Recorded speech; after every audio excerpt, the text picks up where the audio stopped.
বাংলাদেশ ক্রিকেটে বেশ কিছু মুহূর্ত আছে অথবা কথা আছে, আপনি বলতে পারেন ডায়লগ আছে, যেগুলো আমরা কখনোই ভুলতে পারবো না। যেমন ধরুন সাকিব আল হাসান শেখ মাহিদির কলারটা উঠিয়ে দিচ্ছেন যাতে তার আত্মবিশ্বাসে ঘাটতি একেবারে না হয়, আত্মবিশ্বাস নিয়ে বল করতে পারেন। আপনি বলতে পারেন যে মাশরাফি একটা কথা বলছেন, তুই পারবি। এই একটা কথা কি পরিমাণ ভাইরাল হয়েছিল যে তুই পারবি, কিন্তু এই কথাগুলোই জুনিয়রদের বিশাল বড় একটা আত্মবিশ্বাস দিয়েছে। অথবা তাসকিনের সাথে সেই সেলিব্রেশনটা, মানে একেবারে জুনিয়র একজন সদস্যর সাথে এইভাবে মেশা বা এইভাবে উদযাপন করা তার আত্মবিশ্বাসটা বাড়িয়ে দিয়েছিল। সেজন্যই মনে হয় আজ তাসকিন তাসকিন হতে পেরেছেন। এছাড়া মুশফিকুর রহিম যখন তার সাথে কেউ ব্যাট করেন, সেঞ্চুরি করেন, কিভাবে উদযাপন করেন সেটা আমরা সবাই জানি। মনে হয় নিজে সেঞ্চুরি করলেন, নিজের থেকে বেশি উদযাপন করলেন। হয়তো তামিমের কথা বলবেন, তামিম নিজে প্রেস কনফারেন্সে বলেন যে তাইজুলকে আমার লাগবেই বা এই প্লেয়ারকে আমার লাগবেই। এই যে অথরিটি, এই যে সাহসটা, এটা বড় একটা বিষয়। বেশ কয়েক বছর হয়ে গেছে বাংলাদেশ ক্রিকেটে এমন ক্যারেক্টার আপনি দেখতে পারবেন না যে আমাকে এই কাজটা করতেই হবে, জুনিয়রদের এইভাবে উঠাতেই হবে, অথবা ইন্টারন্যাশনাল ক্রিকেটে কিভাবে ডোমিনেট করা যায় সেটা জুনিয়রদের শেখাতে হবে। সেটা ছিল না, সেটা একেবারেই ছিল না। এই যে টেস্ট সিরিজটা শেষ হলো, এখানে আমার কাছে মনে হয়েছে দুইটা ক্যারেক্টার আমরা পেয়ে গেছি। তারা এমন না যে নতুন একদম, কিন্তু ক্যারেক্টার পেয়ে গেছে। হ্যাঁ, ক্যারেক্টার আরও আছে, কিন্তু দুইটা একেবারে এই সিরিজের পর আপনি বলতে পারেন যে না, এই দুইজন ক্যারেক্টার হয়ে গেছে। একটা হচ্ছে লিটন দাস, যে লিটন দাস এই টেস্টে কি করেননি। ব্যাট হাতে দারুণ করেছেন, দুই ইনিংসেই, এক ইনিংসে 126, এক ইনিংসে 69।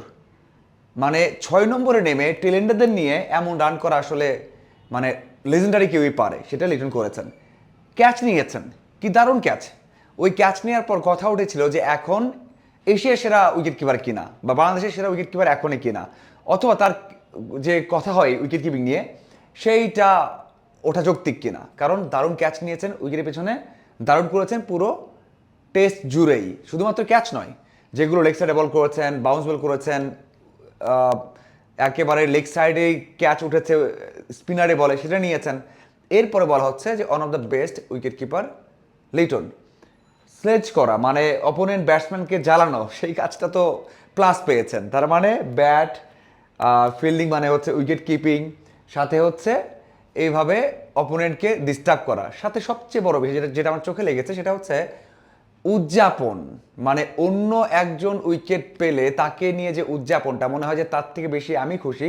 সেটা বলে দেয় যে এই দলটা বা এই লিটন দাস অন্যের জন্য কতটা চিন্তা করছে বা দলের জন্য কতটা চিন্তা করছে, কতটা দলের মানে ওই যে দলের ক্রিকেটার হয়ে গেছেন। আগে হয় না যে ব্যক্তিগত বা ইন্ডিভিজুয়াল খেলায়, সেটা নেই।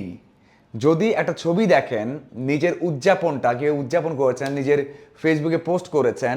এছাড়া যখন শরীফুল উইকেট নিলেন, শরীফুলকে উঁচিয়ে ধরলেন বা তুলে ধরলেন বুকে, এইগুলো বলে দেয় যে লিটন দাস এখন বড় একটা ক্যারেক্টার হয়ে গেছেন, এখন হয়ে গেছেন। গত 1 বছর আগেও এই সংশয় ছিল, কিন্তু আমার মনে হয় এই টেস্টে আমরা বলতে পারি যে লিটন দাস সেই ক্যারেক্টার হয়ে গেছেন। যখন জুনিয়রদের এইগুলা সেলিব্রেট করতে পারবেন, দলের জন্য সেলিব্রেট করতে হবে, তখন বুঝতে হবে যে আপনি টিম ম্যান। এখন আপনি একেবারে টিম ম্যান, মানে জুনিয়রদের কখন আপনি নিয়ে আসতে চাইবেন। সাকিব, তামিম, মাশরাফি, মুশফিক, রিয়াদের টেনশন ছিল না বাদ পড়বো, একটা পর্যায়ে এসে টেনশন ছিল না বাদ পড়বো। তখন কাজ ছিল যে জুনিয়রদেরকে ব্যবহার করা, জুনিয়রদেরকে উঠিয়ে নিয়ে আসা। কারণ তাদের টেনশন ছিল না, তার জায়গায় কেউ নিবে না, সেই ভয়ও তাদের হতো না, কারণ তারা তার থেকে ভালো। এই যে লিটন দাস, তার কোনো চিন্তা নেই এখন যে তার জায়গায় কেউ নিতে পারবে না, সেই চিন্তা নেই, ক্যাপ্টেন ম্যাটেরিয়াল। সেই জন্য কিন্তু সাহসেই এই পারফরমেন্সগুলো আসছে। এখন বলতে পারি যে তার ক্যারেক্টারটা তৈরি হয়ে গেছে বাংলাদেশ ক্রিকেটে। এবং যখন ক্যাপ্টেন, টি-20 ক্যাপ্টেন, তখন তো প্রোটেস্ট করেনি, ক্যাপ্টেন্সি ছাড়তে চেয়েছেন, নিতে চেয়েছেন সেখানে শামীমকে। এক কথায় একটা ক্যারেক্টার দাঁড়িয়ে গেছে। এখন হয়ে যাক আরেকজন, তিনি হচ্ছেন শান্ত। ব্যাট হাতে তো কুল, একেবারে কুল, কোনো সময় বলতে চান না যে তার দলের ভুল নেই, সবসময় চিন্তা করেন এই যে দলের কি করতে হবে না করতে হবে সেটা নিয়েও কিন্তু কথা বলেছেন।